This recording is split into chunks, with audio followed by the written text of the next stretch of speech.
Oi pessoal, professora Ingrid, essa é a aula de História. Nós estamos no volume 1, frente B, tá? Capítulo 3, para a terceira série do ensino médio. Então vamos lá, nós vamos falar sobre povos africanos.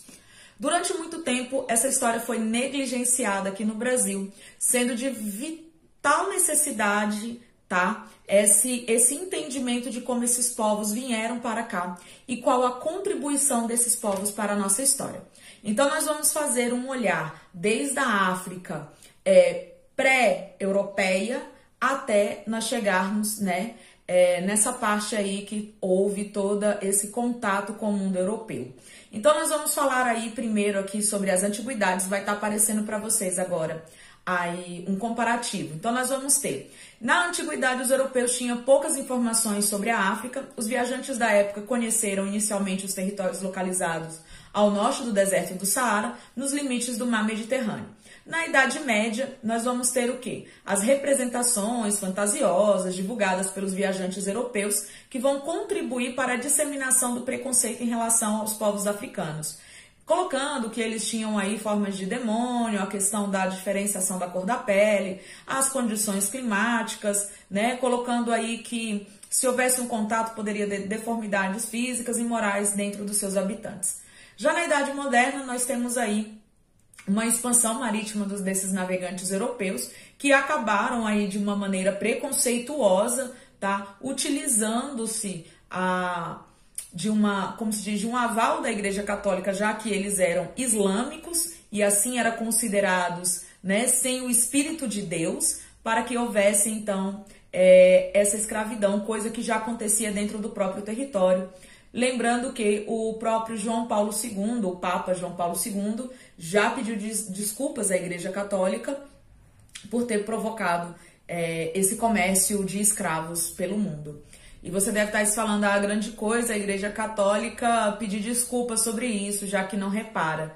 E você pede desculpas sobre as coisas que você faz? Então pensemos, né? Uma grande instituição com mais de 1000 anos de história reconheceu um erro e humildemente pede desculpas sobre isso. E na Idade Contemporânea a gente tem um legado desse preconceito europeu que persiste até os dias atuais.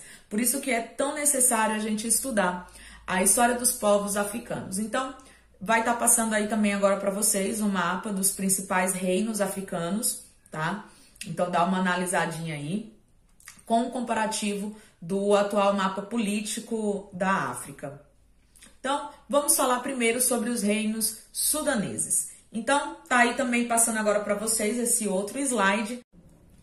Então, vai estar passando aqui em slide para vocês. A gente vai começar com reinos sudaneses, tá bom? Os reinos sudaneses formaram basicamente entre o século III, graças a esse comércio que se estabeleceu entre eles. A palavra Gana, né, que é um desses reinos sudaneses, nós vamos ter Gana, Mali e o Songhai.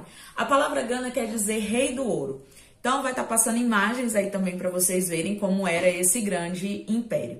Trocavam-se ouro e nós de cola, vou colocar a imagem do que é a nós de cola aí para vocês verem, por produtos como tecido, cobre, sal, joias, tâmaras, figo.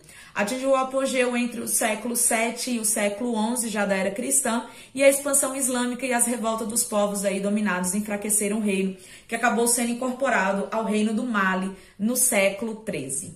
Reino do Mali. Também já está passando imagem para vocês aí sobre a localização e sobre, né, as principais aí, questão de artesanato, trocas de comércios que eles faziam.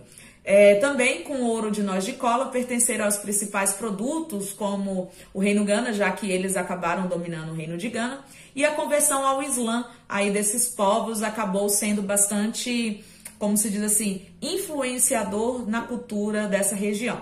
E a cidade de Timbuktu, tá, tornou-se importante polo comercial aí desse período. E logo eles foram também incorporados e aí dominados pelo grande Império Songhai.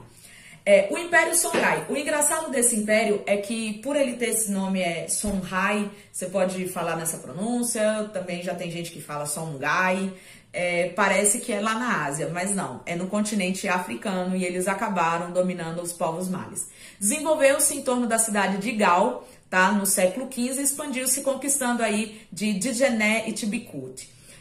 O poder também era centralizado por esse imperador e nós temos aí que passam a abrigar milhares e milhares de pessoas nessa região, tá bom? Então nós temos aí que o império chega com o fim, com a invasão dos marroquinos, ok? Então esses são os 3 principais impérios sudaneses que a gente precisa saber. Também vamos falar um pouquinho sobre o reino Yorubá. O reino Yorubá ele tem uma grande contribuição aqui no Brasil, porque grande parte dos escravos que vieram para cá eram de origem Yorubá. Tanto que o nosso português tem palavras que derivam do Yorubá, tá? Vou deixar para vocês aí várias palavrinhas aqui, ó, passando, tá? Que são palavras aí que a gente usa no nosso português. A maior parte dos africanos escravizados, então, eram levados aí para a região da Bahia e acabou aí, então, não só contribuindo com a nossa questão linguística, mas também com a nossa questão cultural, como vestimenta, alimentação e religião, tá bom? Então, é daí que surge, né, essas matrizes africanas que vêm para o Brasil, dando origem ao candomblé, aos cultos de guetos, tá? Aos cultos de ancestralidade e também acabou derivando na Umbanda, religião essa fundada no Rio de Janeiro. Então vamos falar de 2 divisões desse reino Yorubá que nós vamos ter. A cidade-estado de Ifé, vai estar passando para vocês aí o slide, originou-se de um conjunto de aldeias de agricultores e comerciantes formada aí por volta do século VI. Graças à sua posição privilegiada, tornou-se importante entreposto comercial e centro religioso, e Suacha destaca-se pelo refinamento, especialmente pelas esculturas de figuras humanas feitas de bronze e terracota. Por volta aí do século XVI, declinou economicamente, mas se manteve como centro de peregrinação religiosa. E nós temos também o reino de Benin. Desenvolveu-se entre o século XII e XIII, habitados por povos edos, a região do Benin se dividia em diversos mini-estados, que aos poucos foram fundidos, e o reino vivia do comércio. No século XV, incluiu os europeus entre os seus parceiros de negócio, fornecendo-lhe escravos, tecido, marfim e pimenta. Sua riqueza se traduz na arte como a fabricação de esculturas de cobre e bronze, e o reino foi desintegrado no final do século XIX pelos britânicos. Quero fazer um parêntese e uma ressalva. Todos esses povos que mexem com metais, lembrando que a gente não tinha a indústria metalúrgica como a gente conhece hoje, é muito interessante porque é uma técnica extremamente refinada que necessita de todo um conhecimento, de todo o repasse de uma técnica. Então isso sim é demonstração de povos que estão avançados ao seu tempo, tá? Ou que são coerentes com o momento histórico que vivem.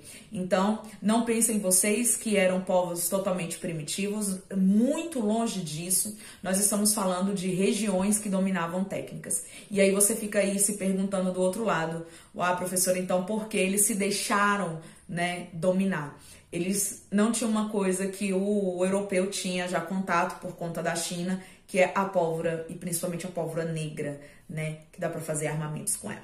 Vai estar passando na tela agora para vocês os povos bantus. Formado há milhares de anos, povos bantus ocuparam o centro-sul africano por volta do ano 1000 a.C. Muitos desses escravos trazidos para o Brasil eram bantus. A presença se expressou principalmente na música, na arte, na dança e em cerimônias que fazem parte da cultura afro-brasileira. O reino do Congo, que faz parte desse grande reino banto, tá? Que é fundado aí no século XIV na África Centro-Oriental, desenvolveu o comércio de tecido, sal, metais e derivados de animais, e no final do século XIV, por meio do contato comercial com o navegador Diogo Cão, o reino do Congo estabeleceu fortes relações com os portugueses. Portugal passou a influenciar o rei do Congo, tá? O Manicongo, que se converteu ao cristianismo. E com isso, o Congo se tornou um reino cristão, expandiu sua fé por outras partes da África. O catolicismo formado no Congo caracterizou-se pelo sincretismo religioso, pois misturou crenças congolesas e católicas. Vamos lembrar o que é o sincretismo. O sincretismo é o seguinte, você tem um elemento A, você tem um elemento B, e da fusão desses dois surge um novo elemento, tá? Vamos colocar aqui um elemento C. Porém, o elemento A ainda continua existindo, o elemento B continua existindo e esse elemento C, ele vive a parte desses outros dois que os derivaram. Isso é o sincretismo, isso está dentro das esferas dos estudos de cultura, lá da sociologia, tá? E na segunda metade aí do reino do século XVI, as relações de Portugal e Congo começaram a entrar em declínio, principalmente por causa do comércio de escravos. Tá? Vamos falar um pouquinho como era as famílias e a sociedade nesse período, vai estar passando também para vocês aí. A fertilidade é um elemento essencial desses povos, tá? O número de filhos é proporcional ao prestígio de uma família, então quanto mais filhos, mais prestígio dessa família tem. E as mulheres férteis eram extremamente disputadas. E os homens ricos podiam se casar com várias mulheres, terem centenas de filhos, já que filhos representavam aí um certo poder. Então, qual que é o papel de cada elemento dentro da sociedade? A gente tem que a mulher é basicamente para a procriação, para a agricultura, para a criação dos animais, para tarefas domésticas, o artesanato e para a educação dos filhos. Já os homens, eles estão voltados para a preparação desse espaço, voltado para o plantio dessa agricultura, a construção das casas, a caça e a guerra.